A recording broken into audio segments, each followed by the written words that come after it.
Hello everyone, as promised I bring you Ratchet and Clank 3, also known as Up Your Arsenal in other parts of the world, on the PlayStation 2. I will be showing you 4 different clips from the game. Firstly, I'm going to Annihilation Nation, which is essentially just a battle zone. You play for bolts, which are the currency in the game. Just kill a bunch of stuff in a circular arena, that's the basis of it. Ratchet and Clank, although a platformer at heart, has focused very strongly on the third-person shooter aspect. As you can see here, I have some kind of strange, fast-firing plasma pistol. I'll give you a few of the examples of the guns in the game. Some of them are pretty standard like this, but then others are just ridiculous. Like, now I'm shooting a black hole gun, which is great, of course. There's others that create tornadoes, there's one that gives you a giant blue whip made out of quantum energy or something. One turns them into ducks, which fly around and lay explosive eggs. You can tell there's some people with some pretty active imaginations behind this game. It's developed by Insomniac Games, the same people who made the Spyro the Dragon games, the original ones on the PlayStation, which are also some of my favourite games of all time. And before you ask, I've already done Spyro the Dragon in this series, so just look in my look in the playlist for In Retrospect and you'll find it in there somewhere. But anyways, back to this game here. So, Ratchet and Clank, there's the two characters in the game, the two main protagonists. Ratchet is the little cat-like guy who's orange and furry. Clank is the little robot on his back. Ratchet is the main character you actually play as in he does all the walking around, blah blah blah, he shoots the guns, all that. Clank basically provides some extra support, as in he has a helicopter upgrade which lets you glide essentially, and you know, there's other parts where you actually use Clank by himself. I think I have a clip later in this video where you basically send Clank into a little crack in the wall, or I don't know, a dwarf's arsehole or something. Basically send him in there and he does a bit of work, so basically Ratchet can progress through the level. It's pretty interesting. One thing to note about these games is they've always had a really good sense of humour running through it all the time. Like, I've been playing these ever since they came out. I mean, when the first demo came out for the first game, I was absolutely amazed by it, of course. I was pretty young at the time, I can't remember exactly what year it was, but I remember being pretty young.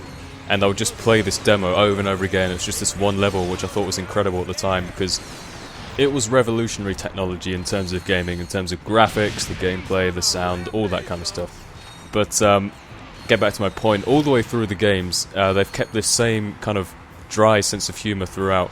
It's, you know, it's child-friendly humour, but it also appeals to older audiences as well, in my opinion. I think it's very well done, and some of the characters, some of the dialogue, and even the guns in this game just are absolutely hilarious. Like, for example, you saw a minute ago there was a gun called the Rhinocerator, I think it is, and that's been like a running gun all the way through the game.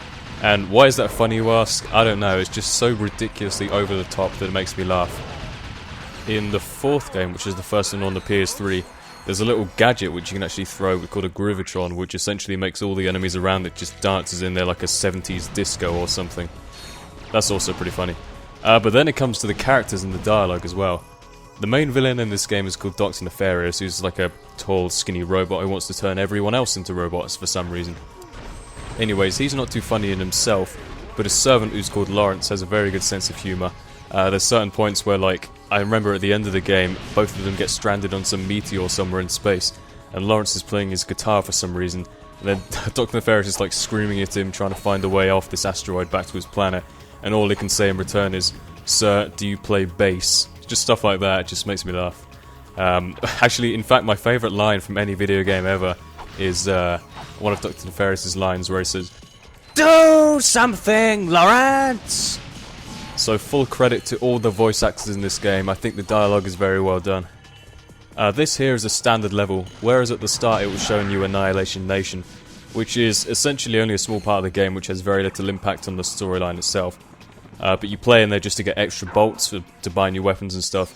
This is actually a level in the game, it's called Quark's Hideout, and basically you're running through this level. They're all kind of linear levels, there's not much in terms of multiple paths or, you know, certain objectives you have to get.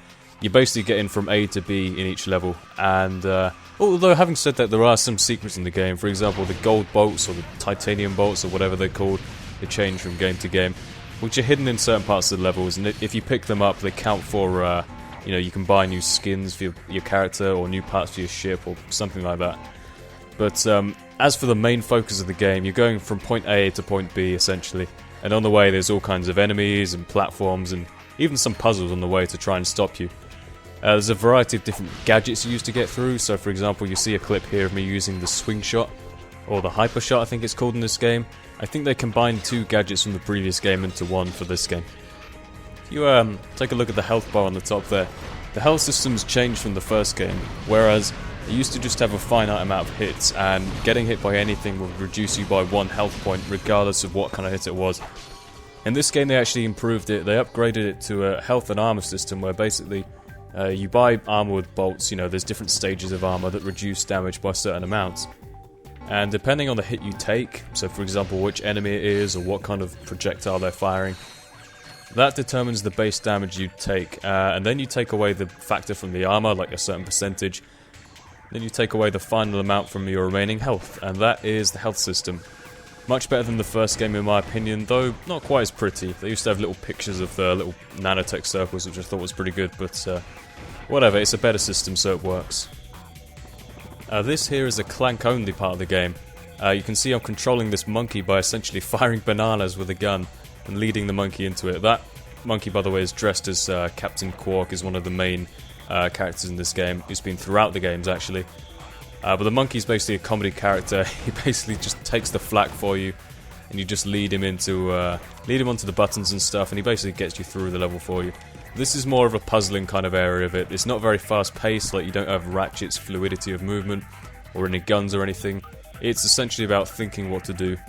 Although when you're playing as Clank, you do get to control these little things called gadgetbots, which are kind of mini Clanks if you like, and you control them just by issuing different orders like attack or enter. That's a pretty nice way of doing it. I think they overcomplicated that in the second game, where they had all kinds of weird bullshit commands like build bridge or like hammer or something. It's just a bunch of weird commands that were just unnecessary. But what they reduced it down to in the third game was pretty nice, I thought. This here is something introduced in the third game, which is basically mission-based gameplay. You play here with the Galactic Rangers, who are your allies in the game. Also a bunch of complete cowards. And you're running from one point to another, and these are like separate missions you can do as many times as you want, although you do have to do them as part of the storyline. And you can see the little radar in the corner there. That kind of gives you the indication that it's one of these mission-based gameplays. And you're getting from point A to B again, but there's certain objectives on the way. For example, you know, kill all the dropships or turn these cranks around to activate turrets or something. By the way, this here is what happens if you don't play a certain game in a few months. I was very rusty, I didn't know how to work the camera controls properly, so I was struggling to hit this dropship. This mission here is about getting through all the tunnels, pushing them back into their base, you know, killing them on the way obviously. And it eventually leads to you destroying those 2 turrets you can see in the background with the blue kind of plasma shields over them. You destroy those and that's essentially the mission over. There are quite a few different ones, but this is one of my favourites, so I picked this one.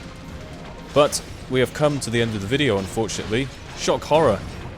If you enjoyed it, please leave a rating and feel free to check out other games which I've done in this series so far. They're all in a playlist, so easy to find. Thank you and goodbye.